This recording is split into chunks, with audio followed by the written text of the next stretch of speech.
Hello আসসালামু আলাইকুম everyone. তো কেমন আছেন সবাই? আশা করি অনেক বেশি ভালো আছেন। টাইটেল এবং থাম্বনেল দেখে অবশ্যই বুঝে গিয়েছেন আজকে আপনাদের সাথে কোন টপিকটি নিয়ে কথা বলবো। তো আজকে আপনাদের সাথে বলতে যাচ্ছি আপনারা কিভাবে আপনাদের হাতে থাকা মোবাইলের সাহায্যে এক ক্লিকেই দারুণ ফটো এডিটিং করতে পারবেন। সুন্দরভাবে ফটো এডিটিং করার জন্য আপনাদেরকে একটি অ্যাপস প্লে স্টোর থেকে ইনস্টল করে নিতে হবে।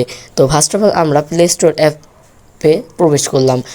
প্লে স্টোর অ্যাপে প্রবেশ করার পর এইখানে উপরে সার্চ আইকনে সার্চ দিবেন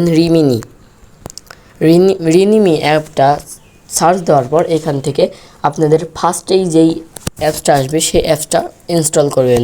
ইনস্টল হলে এখান থেকে ওপেন করবেন। আমরা ওপেন করে নিয়েছি।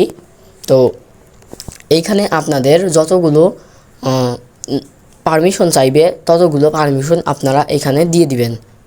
তো আমরা পারমিশন দিয়ে দিয়েছি।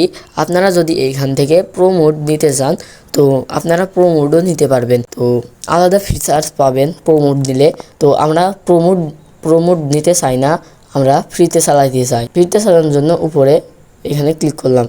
ক্লিক করার সাথে সাথে কিন্তু আপনারা যদি এখানে ফ্রি মোড চালাইতে চান তাহলে আপনাদের মাঝে মাঝে এরকম অ্যাড আসবে।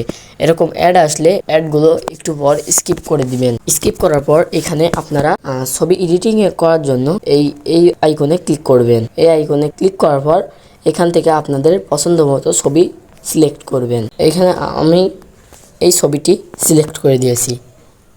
তো এখানে উপরের ইনহ্যান্সের উপর ক্লিক করবেন। ইনহ্যান্সের উপর ক্লিক করার পর একটু লোড হবে, একটু সময় লোড হবে। তো একটু সময় লোড হওয়ার পর এখানে কিন্তু আপনাদের ওয়ান ক্লিকে এডিটিং হয়ে গেছে। দেখেন কত সুন্দরভাবে ফটোটা এডিটিং হয়ে গেল। তো এরকম করে নেবেন। করার পর এই অপশনে উপরের এই অপশনের উপর ক্লিক করবেন। এই অপশনের উপর ক্লিক করে সেভ অপশনে ক্লিক করবেন। স্কিপ করে দিবেন। আমরা এখান থেকে স্কিপ করে দিব। ফ্রি মোড চালাইতে হলে আপনাদেরকে অ্যাড দেখতেই হবে।